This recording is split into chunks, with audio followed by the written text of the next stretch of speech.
بران عزیز 12 ایول است 2024 من درباره یک تا سیب به شما نوار گرفته نشان دادنی بودم. این سیب رو من از حصار آوردم، از خانه یک دوستم، از علاموسی، از خانه اکای کومیل. این سیب رو بینید،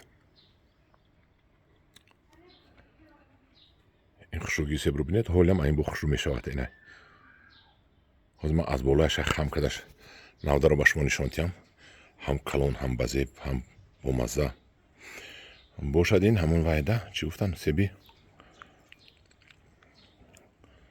نامش رو فراموش کردم، از نامش رو میگم. انا نوده رو خم کرده در بالایش نشان دادم شما. حالا این سرخ میشه دو لونجکاش با سرخ میشود. اینا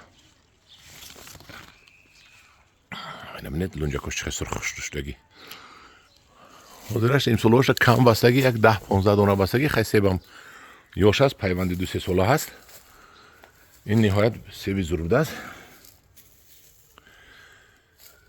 این سیب رو قیمت میفروشن در بازار چون که صفتش خوب است.